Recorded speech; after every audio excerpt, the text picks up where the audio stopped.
Siapa yang tidak tahu One Piece? Manga yang ditulis oleh seorang mangaka terkenal, Oda, yang berasal dari Jepang. Beliau menulis manga sejak tahun 1997 sampai sekarang, yang sudah berjalan lebih dari 20 tahun. Tentu saja banyak para fans militan yang penasaran ending dari cerita One Piece, yang digadang-gadang akan tamat sekitar 5 tahun lagi. Selain cerita yang menarik, di manga One Piece memiliki nilai sosial dan politik yang hampir sama di dunia nyata.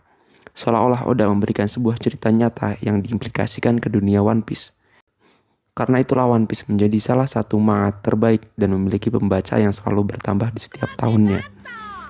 Anime One Piece memiliki cerita yang sangat kompleks di setiap arc-nya. Kita bisa melihat cerita tersebut memiliki sejarah yang sangat panjang. Oleh karenanya, cerita di One Piece memiliki banyak substansi yang dapat diambil, terutama dilihat dari sudut pandang sosial dan politik. Dalam dunia One Piece memiliki berbagai ras seperti halnya ras manusia ikan, ras lunaria, ras kurcaci, dan tentunya ras manusia. Ras manusia di dunia One Piece sendiri sebagai ras mayoritas dalam dunia One Piece. Filsuf Yunani Socrates yang pernah mengatakan, ikan-ikan besar hanya memakan ikan-ikan kecil. Jika dikaitkan dengan cerita One Piece, ikan-ikan besar dianggap sebagai ras mayoritas, yaitu ras manusia, dan ikan-ikan kecil sebagai ras-ras minoritas. Tersebut memberikan efek negatif, misalnya diskriminasi pada ras-ras yang notabene lebih kecil, seperti pengasingan ras manusia ikan. Dalam beberapa teori One Piece mengungkapkan ras manusia ikan dulunya tinggal di atas permukaan air, karena sebagian manusia tidak menyukainya, membuat manusia ikan harus tinggal di bawah laut. Jika ditarik dari kata-kata Socrates, maka dapat disimpulkan sesuatu yang besar memiliki kekuasaan penuh pada yang kecil.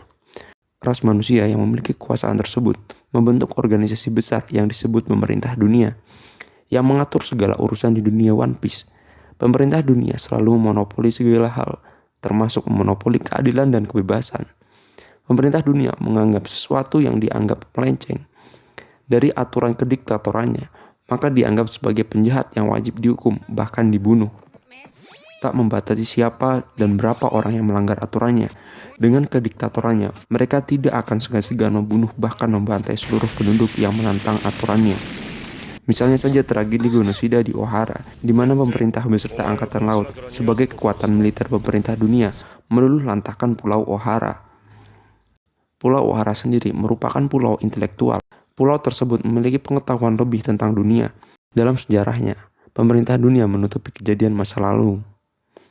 Masyarakat didoktrin oleh pemerintah dunia bahwa Tenryubito adalah sekelompok orang yang menciptakan dunia ini, yaitu dunia One Piece. Namun, kekuasaan mutlak tersebut memberikan sebuah keraguan bagi masyarakat, khususnya di Ohara. Berkat penelitian yang mendalam dari orang-orang Ohara, dulunya dunia ini memiliki kerajaan sendiri, yang mana rakyatnya sangat damai, karena kerajaan tersebut sangat kuat. Sampai pada akhirnya, tiba di mana 20 kerajaan beraliansi membentuk operasi militer dengan mengkudeta kerajaan tersebut. Hal itu diungkapkan oleh Profesor Clover, salah satu petinggi di Ohara. Sebelum menjelaskan inti sejarah yang disembunyikan, peluru menembus kepala Profesor Clover dan invasi pemerintah dunia di Ohara pun terjadi.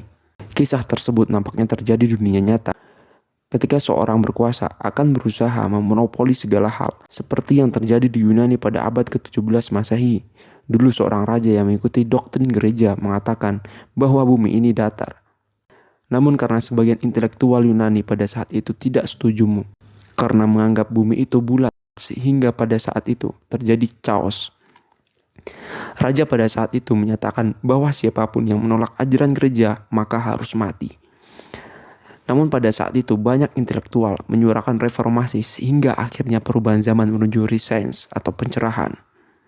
Dalam dunia One Piece juga begitu. Ada beberapa teori yang mengatakan One Piece adalah sebuah kumpulan teks sejarah yang sebenarnya dari masa lampau.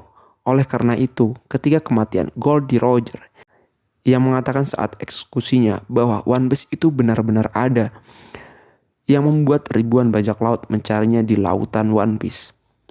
Dari gambaran singkat ini, situasi sosial bersamaan dengan situasi politik, orang yang memiliki status sosial mutlak menganggap dirinya dewa sehingga bisa mengatur politik yang ada. Politik pemerintah dunia berprinsip siapa yang melanggar aturan pemerintah, dia dianggap sebagai penjahat. Padahal berpolitik seharusnya taat pada hukuman dan sosial yang bermoral. Bukan pada kumpulan orang-orang yang terobsesi dengan kekuasaan hanya untuk kesenangan dirinya dan rela mengorbankan apa saja untuk mencapainya.